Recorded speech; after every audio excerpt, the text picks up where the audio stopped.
Smart Patrimoine, édition spéciale en partenariat avec l'Anacofi.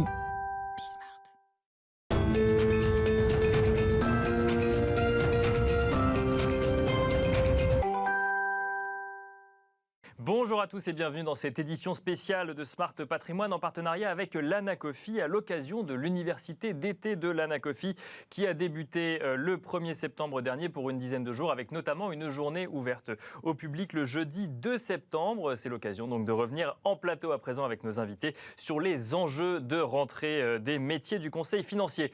Au programme donc l'interview de rentrée de David Charlet, le président de l'Anacofi, afin de comprendre comment le secteur du conseil financier voit cette rentrée. Une interview dans un instant dans Patrimoine thématique.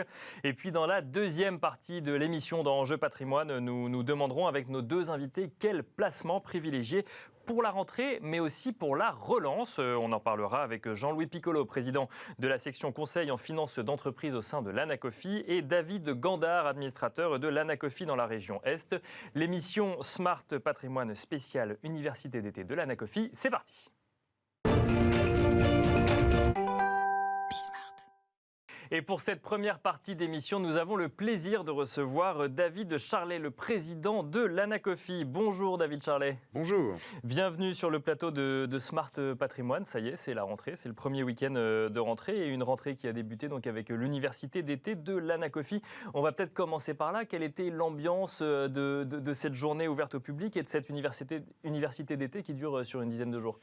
L'ambiance d'une université d'été, normalement, elle est plutôt sympathique. Donc, ça sent encore un peu la fin de l'été. Oui, c'est ça. C'est exactement ce qu'on cherche à produire et à provoquer. C'est un échange qui soit entre les vacances et puis la véritable reprise.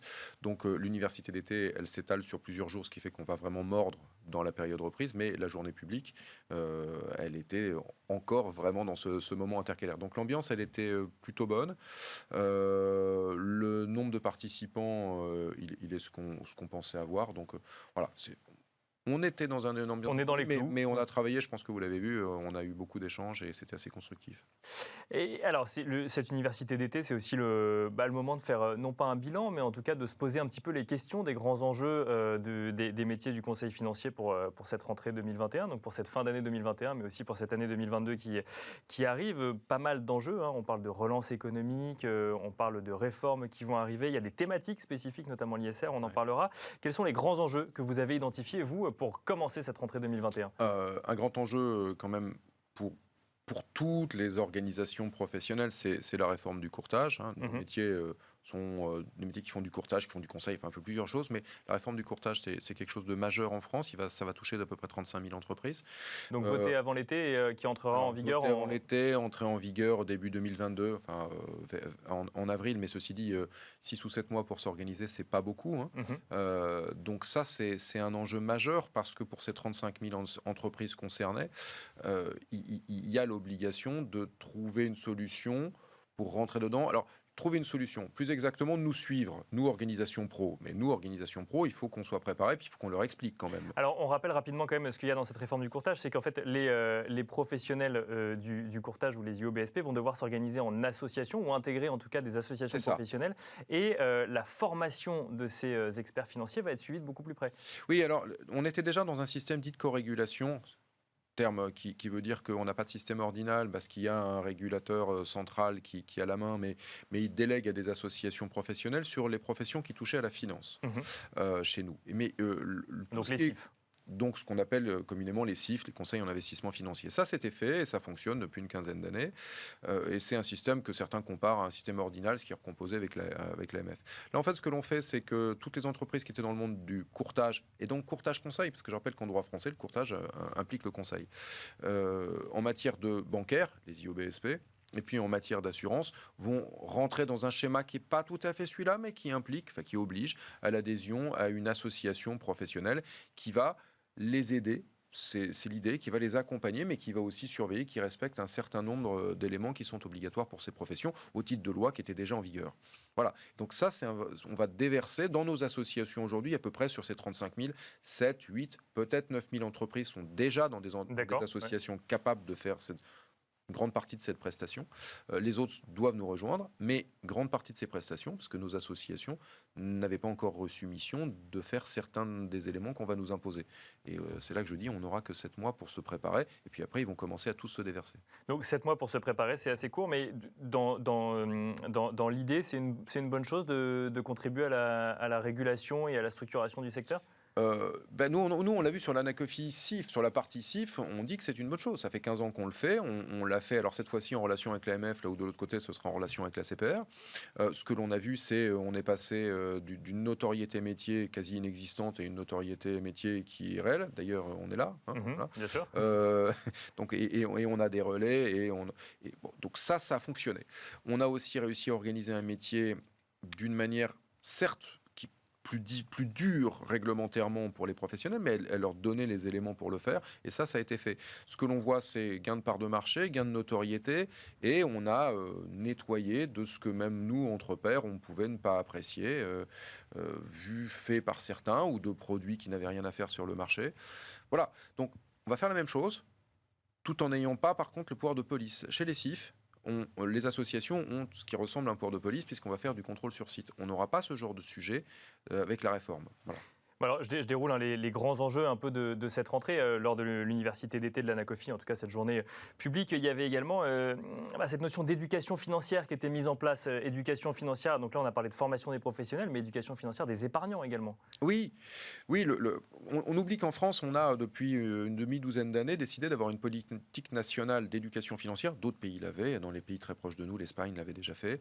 La France était un tout petit peu en retard. Donc on fait partie des premiers pays à le faire, mais pas les tout premiers. Donc on a pu regarder les exemples de ce qui s'est fait ailleurs. Et il se trouve qu'une politique d'éducation financière, dans un programme qui s'appelle EducFi, a été lancée il y a une demi-douzaine d'années. On y participe. L'Anacofi siège au comité stratégique d'EducFi. Et alors pourquoi ça revient aujourd'hui en 2021 ? Ça revient parce qu'on sait qu'on ne pourra pas faire aux épargnants ce qu'ils devraient faire rationnellement s'ils n'ont pas des notions de base. Donc, il faut les leur amener. Mais ça percole partout, en vérité. C'est-à-dire qu'on se pose la question de ce qu'un professionnel va devoir savoir et comment il va devoir parler, de ce qu'on devrait dire dans les écoles, de ce qu'on devrait dire peut-être, pourquoi pas, dans les médias pour que ça passe, et par quels médias. Donc tout ça est aujourd'hui, après ce qu'on a vu sur le Covid, on sait qu'on doit absolument, et ce sera l'objet de vos discussions après, dans la deuxième partie, il faut absolument que les gens comprennent que les placements sans risque, courts, etc., liquides, c'est pas techniquement possible. C'est ça, c'est ce que vous dites, ce qu'ils devraient faire rationnellement, c'est ça, voilà, c'est comprendre que... Ça, par exemple, c'est pas techniquement possible. Donc, il faut qu'ils puissent comprendre ce dont on va leur parler, parce que sinon, ça va être compliqué. Sinon, ça ne va ne reposer que sur nous. C'est-à-dire que nous, les conseillers, mais nous, on ne peut pas faire tout le job. Nous, on peut, pendant un temps, pendant que les gens s'acculturent, on peut faire le job d'amener, d'expliquer, de prendre nos responsabilités. Mais il y a un moment, il faudra que cette population ait un peu progressé pour que, en masse, ça fonctionne. Donc il existe des produits qui offrent parfois du rendement mais avec un peu plus de risque. Et en fait, vous nous parlez des fonds en euros finalement qui avant amenaient du rendement et du risque qui aujourd'hui rapportent plus grand-chose. Et en fait, ou du livret A ou de produits c'est ça, ou ça, juste laisser l'argent sur leur compte. Ou laisser l'argent sur attention, un compte courant. Oui, puisqu'il y a eu en plus une épargne accumulée énorme aujourd'hui sur des dépôts à vue, sur des comptes à vue ou sur des livrets A. Tout à fait. Oui. Ce qui est trompeur, c'est que quand on parle d'éducation financière, on a l'impression qu'on parle que de produits de placement et de financement. On parle aussi d'immobilier, on parle de tout. L'éducation financière, c'est, en fait, on aurait dû dire éducation patrimoniale. Je m'étais battu pour qu'on change un peu le terme. Parce que ça va plus loin. Dans le programme, il y a le simple fait d'apprendre à gérer un budget. Un budget de maison, de ménage. Voilà. Donc ça, c'est aussi intégré dans le programme EducFi. Donc il faut absolument que les gens finissent par acquérir. Et encore une fois, le programme s'est donné 30 ans. Si ce n'est que là, on a besoin d'un accélérateur. Là, il faut qu'on aille un poil plus vite. Septembre 2021, reprise économique, objectif de revenir à un niveau d'avant-pandémie au premier trimestre 2022, c'est demain. Et donc, on comprend qu'il y a besoin de financer cette reprise, et notamment via l'épargne des Français. Exactement. Et là encore, vous en discuterez après, mais c'est un absolu besoin et il faut accélérer la capacité des gens à comprendre. Voilà, donc le ministère et la Banque de France mettent le paquet là-dessus. Nous, il se trouve qu'on est impliqués à l'intérieur du programme. Donc évidemment, on a mis ça à l'ordre du jour parce qu'eux-mêmes accélèrent. Et donc nous, on accélère avec. Et puis on est en train d'apprendre, et c'était un des objets de ce qu'on présentait dans les conférences, nous, on apprend à faire ce job parce que notre métier d'origine, à nous, dans une fédération professionnelle, c'est d'apprendre à parler aux professionnels et aux professionnels seulement. Bien sûr. Or là, nous, il faut qu'on apprenne aussi à adresser le particulier, à adresser leurs propres clients. Et on a réussi à peu près à apprendre à faire certaines petites choses, parler via vous, les médias, à faire des contenus qui sont simplifiés par rapport à ceux qu'on donne à nos membres et qu'on va essayer de mettre sur des sites. Oui, il faut leur parler avec leurs mots à eux, il faut comprendre leurs enjeux. Voilà, on s'est adressé aux écoles et aux universités pour essayer de faire passer des choses par là. On s'est mis à produire des émissions. On essaye plein de petites choses. Ceci dit, on est aussi conscient qu'une fédération professionnelle, ça ne pourra pas faire votre travail, ça ne pourra pas faire le boulot de l'éducation nationale. Et on n'aura pas cet accès-là. Voilà. Mais on apprend en marchant, et c'est un peu le point qu'on voulait faire pendant cette université d'été. On en est où de ce on apprend en marchant et qu'est-ce qu'on prépare pour accéder à la capacité de donner cette info. Et on constate des progrès là depuis 12 ans du niveau de connaissance financière des gens qui viennent voir des conseils. Oui et non. Oui, Alors, ça dépend sur quoi. Ça dépend sur quoi, et ça dépend peut-être de l'intérêt effectivement des gens qu'on a en face de soi. Mais... C'est vrai, mais surtout, nous, on est venu nous chercher aussi dans le programme parce que nous représentions des professionnels qui, d'une certaine manière, concourent à l'éducation financière de leurs propres clients. Bien sûr. Et ont déjà des clients qui ont un niveau un peu supérieur à la moyenne. Donc, pour nos clients, j'aurais tendance à dire que leur culture financière est forcément un peu meilleure, alors même que ce sont des gens qui sont venus chercher un conseiller en disant « Bien sûr. Je me repose sur vous ». Paradoxalement, avec les échanges que ça crée, ils sont peut-être un peu meilleurs que les autres. Et donc, on est aussi venu pour amener des idées et dire comment nous on fait dans ce programme. Une autre thématique qui n'est pas forcément propre du coup à la gestion de patrimoine, mais même à la finance de manière générale, c'est l'ISR, l'ESG. Est-ce qu'on peut s'en passer aujourd'hui? Qu'est-ce que vous avez ressenti, vous, à l'université d'été de l'Anacofi, dans les échanges que vous aviez avec les différentes personnes? Moi-même, j'ai été surpris, c'est-à-dire qu'on avait bâti une table dédiée à ça, donc un atelier dédié à ça, et puis en fait, on a vu apparaître l'ESG un peu partout. Donc on voit dans toutes les tables rondes, dans toutes les prises de parole, du coup, on parlait de ESG. Vous avez pu voir ça quand vous avez parlé et que vous avez interviewé certains de nos cadres. Effectivement. Le ESG il revient partout. Il revient sur l'éducation financière, il revient dès qu'on commence à parler d'immobilier, il revient dès qu'on commence à parler des entreprises elles-mêmes. Bien sûr. Il apparaît maintenant absolument partout, avec des questions très pratiques qui se posent, comme on va faire, c'est quoi le G, c'est quoi le S. Le E est très identifié, effectivement. Tout le monde a répondu le S et le G. Ouais. Le E, c'est arrêter de carboner. En gros, ça s'est fini comme ça. Est-ce que ça devait se finir comme ça? D'ailleurs, c'est aussi une question, mais c'est en tout cas la réponse. C'est un truc qui est facilement quantifiable. Le S et le G, moins. Donc, on est là-dessus. Mais en tout cas, ça revient absolument dans toutes les tables, à un moment, ça réapparaît. Et du coup, quand on dit que ce n'est plus une mode, oui, c'est vrai. Ça ne peut pas être une mode quand, en fait, ça arrive de partout. Oui, c'est une tendance. C'est une vraie tendance, mais ça devient même du réglementaire. C'est-à-dire que nous, on sait que là, dans les semaines, dans les mois à venir, selon les statuts qu'ont nos membres, ils vont avoir des contraintes en termes de transparence ESG, d'action ESG. Ce sont des contraintes. Et ça, on le retrouve vis-à-vis de la demande des épargnants, par exemple? Non. Non? Pas encore aujourd'hui? Alors oui et non.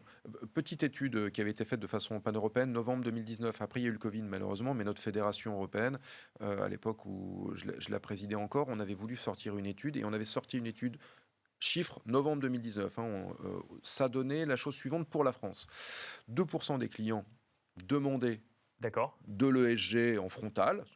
Pouvait arriver dans un cabinet, étaient tout à fait susceptibles de demander ce type de produit. D'investir dans l'ISR. Ça n'est rien par rapport à la vague que nous avons, nous, dans nos médias. Alors qu'on a l'impression que les métiers, justement, et même ceux qui proposent des produits financiers, se mettent, eux, à faire de l'ESG tous. Oui, mais une fois qu'on leur avait expliqué ou proposé, en leur expliquant ce que c'était, le taux d'acceptation et d'intérêt bondissait à 80%. D'accord. Et donc, c'est là que le sujet éducation financière apparaît. C'est pour l'instant, la population a entendu que ça existait, mais toute seule, elle ne s'est pas éduquée. En revanche, dès lors que vous lui mettez un intermédiaire, conseiller comme nous, mais j'allais dire, même un humain dans une banque, dans une compagnie d'assurance, qui va commencer à lui en parler, le taux d'acceptation, c'est pas 2, c'est 80. C'est-à-dire, dans 80% des cas, il va dire eh « bien, je veux bien que vous me proposiez, dans ce que vous allez me proposer, une solution qui permettra d'investir dans le ESG. Après, je n'ai pas dit ISR, j'ai dit ESG. La question qu'on a posée de façon pan-européenne, c'était ESG, l'ISR, c'est français. Pour conclure très rapidement, David Charlet, et pour faire le lien avec la deuxième partie, le label Relance auquel l'Anacofi est associé. Oui, là aussi, on est associé au plan de relance et on est signataire de la charte du label Relance. Qu'est-ce que c'est que ça ? C'est un label qui labellise des fonds. Bien sûr. Il doit y avoir une dimension ESG aussi. Ces fonds vont principalement amener de l'argent dans des entreprises françaises en capital. On a une fenêtre de tir, parce que si de mémoire ça se ferme en 2023, il s'agit vraiment d'accompagner le plan de relance et que les gens puissent avoir une proposition de fonds labellisés. Et on leur dit donc, le message est très simple, c'est si vous investissez dans ces fonds, on vous garantit que l'argent va arriver principalement dans des entreprises françaises qui ont besoin de capital suite à la crise ou dans le cadre de la crise. Donc ce label, il existe. On ne peut pas dire qu'il prend ses marques parce qu'il existe déjà depuis quelques temps, mais c'est un label de crise. Et le seul petit hic, si je puis dire, c'est qu'on a encore un petit peu trop de fonds retail, donc retail pour monsieur et madame tout le monde. Bien sûr, de grand public. Oui. Voilà, et donc on n'a pas non plus le fléchage dans certains outils pour identifier qu'ils ont ce label.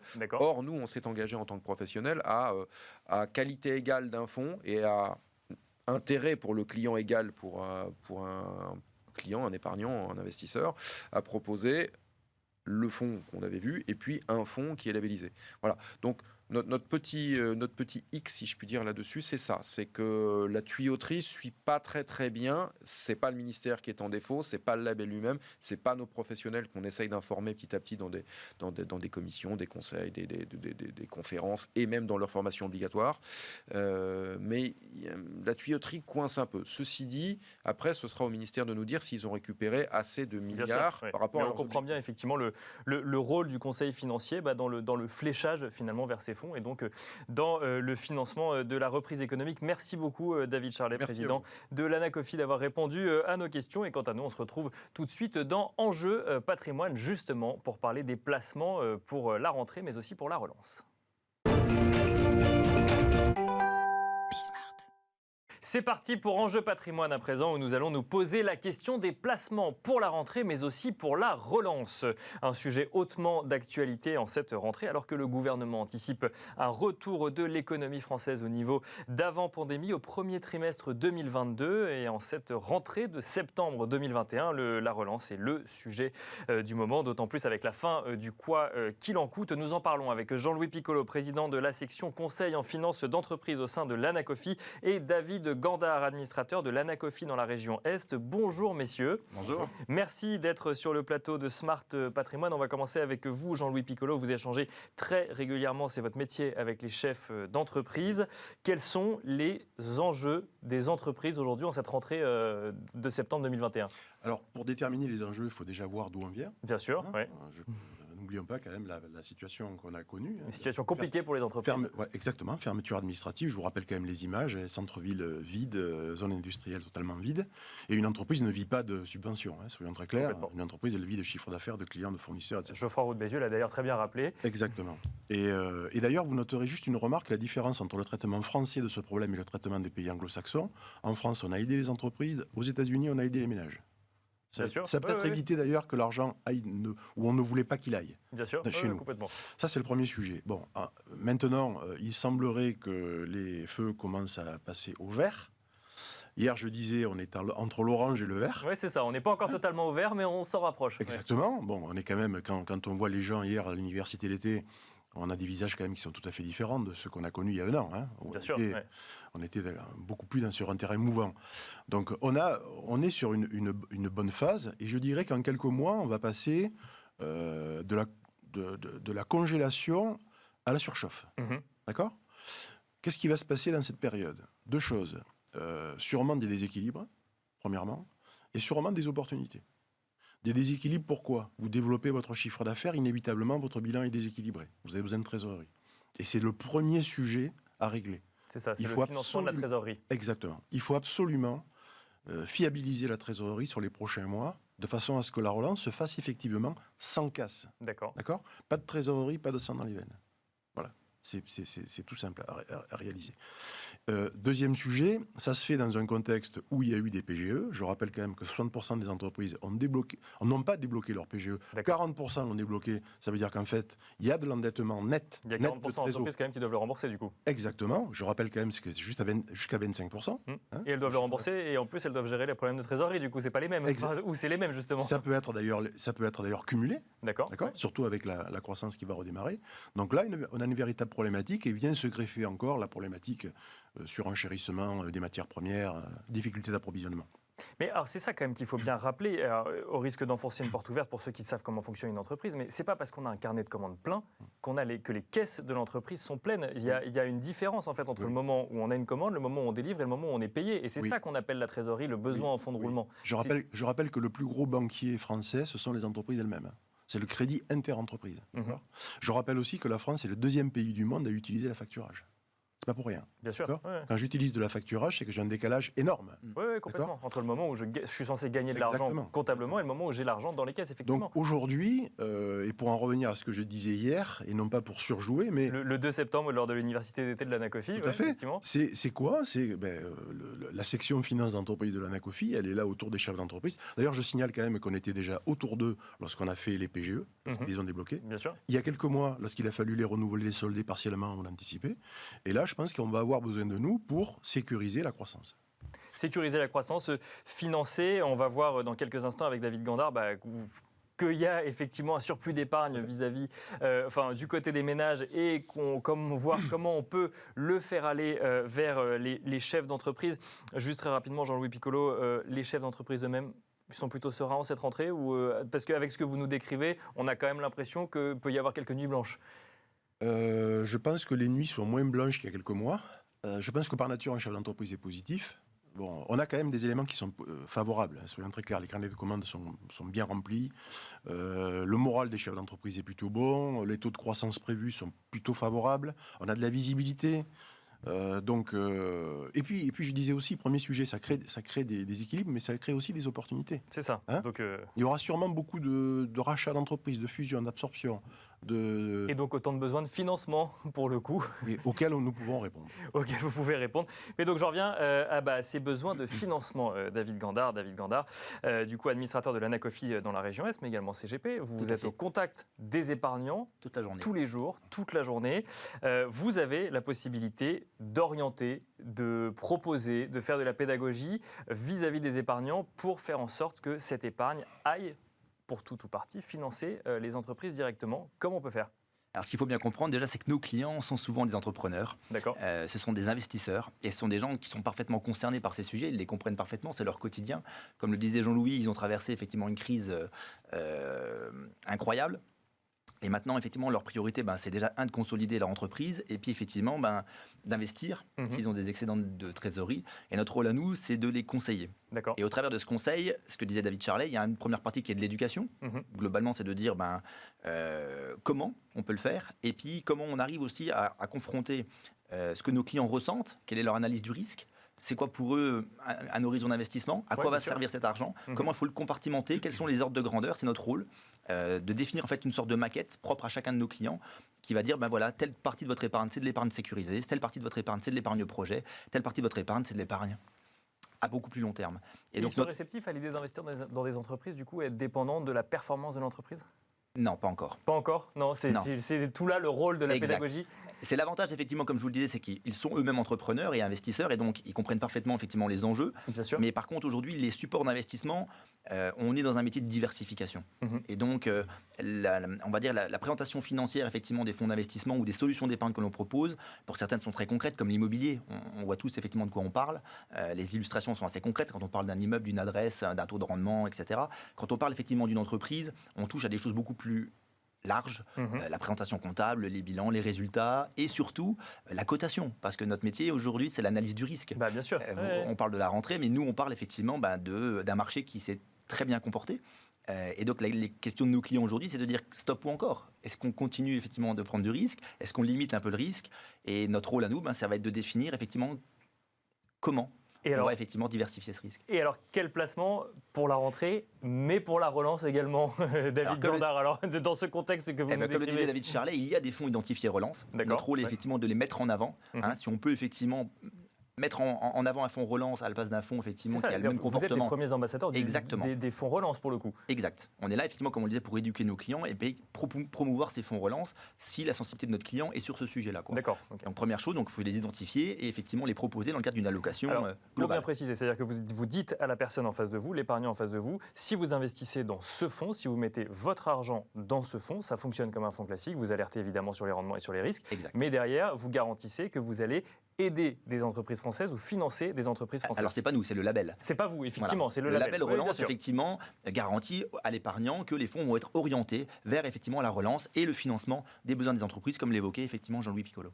Donc ça, c'est pour le label relance. Quand je vous dis quel placement pour la rentrée pour la relance, donc ça, c'est pour la relance, effectivement. Mais du coup, l'épargnant, il a envie de contribuer à l'économie réelle. Oui. Mais quand il vient vous voir, qu'est-ce que vous lui dites en cette rentrée 2021? Qu'est-ce qui correspond? Est-ce qu'il y a des tendances? Alors, il y a des tendances. On a eu effectivement en début d'année beaucoup de fonds effectivement thématiques. D'accord. Aujourd'hui, on est l'ISR, par exemple, ou plus de thématiques de secteur d'activité? Plus de thématiques de secteur d'activité. D'accord. En fonction des thématiques effectivement nouvelles arrivées, effectivement l'environnement, l'infrastructure, le digital, la silver economy. Et aujourd'hui, on est plus dans des choses de diversification. Pourquoi? Parce que le marché a beaucoup monté et ça fait effectivement raisonner nos clients en disant on n'est pas prêt à tout miser non plus. D'accord, donc le marché action a beaucoup monté, donc là on cherche à aller un petit peu ailleurs, on dit qu'on a envie d'attendre finalement. Exactement. On est modérément confiant. Je parle sur les marchés.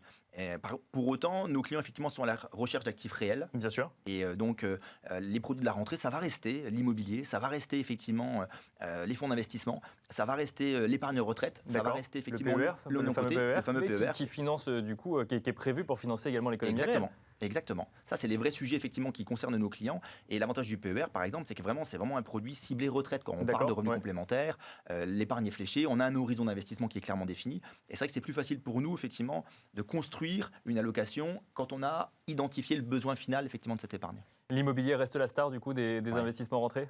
Un peu trop au goût du gouvernement, mais ça reste une réalité. Oui, ça reste une réalité parce que nos clients, effectivement, l'immobilier, tout le monde sait ce que c'est. C'est très facile, effectivement, à imager. Et ça reste un produit que nos clients comprennent facilement. Et donc, ça évite effectivement de rentrer dans la mécanique d'un fonds d'investissement qui n'est pas facile dès qu'on doit ouvrir le capot. Bien sûr. Il y a beaucoup de paramètres à prendre en considération. Bien sûr, il faut comprendre. Et on revient sur cette notion d'éducation financière. Exactement. Alors que l'immobilier, c'est le premier patrimoine de nos clients. Pour finir et pour faire le lien avec ce que disait Jean-Louis Piccolo tout à l'heure, le private equity aujourd'hui, c'est ouvert aux épargnants. Ça passe par de l'assurance vie, ça passe par différents fonds également. C'est quelque chose dont vous entendez parler quand vous échangez? Oui. On a de plus en plus de demandes sur le private equity. On l'a beaucoup mis en avant. Le problème du private equity, c'était surtout un problème réglementaire, un problème d'accès. Les tickets d'entrée sont assez élevés. C'est réservé à une clientèle qui a un niveau de compétence et de connaissance effectivement plus élevé. Mais effectivement, ça reste une demande. Les compagnies d'assurance aujourd'hui le rendent éligible au contrat, abaissent les tickets d'entrée, rendent les produits liquides. Il y a une vraie demande là-dessus. C'est une vraie diversification. Ça rejoint ce qu'on disait tout à l'heure, la durée d'investissement. L'avantage du private equity, c'est que les durées sont souvent fixes et incompressibles. Bien sûr. Et donc ça permet de dire à l'épargnant, effectivement, mais effectivement, c'est investi. Dans l'entreprise, c'est intéressant de voir que vous discutez avec les entreprises, vous discutez avec les épargnants. Il faut que vous rassuriez les épargnants sur le fait d'investir dans les entreprises. Il faut que vous rassuriez les entreprises qui, du coup, se confient peut-être un petit peu plus à vous et que sur le fait qu'il est possible d'aller trouver des financements. Merci beaucoup à tous les deux de vous être prêtés à cet exercice, de résumer ces grands enjeux en si peu de temps. Jean-Louis Piccolo, je rappelle que vous êtes président de la section conseil en finance d'entreprise au sein de l'Anacofi, et David Gandard, administrateur de l'Anacofi dans la région Est. Merci à vous également d'avoir suivi cette édition spéciale de Smart Patrimoine et on se retrouve lundi pour un nouveau numéro. Smart Patrimoine, édition spéciale, vous a été présenté en partenariat avec l'Anacofi.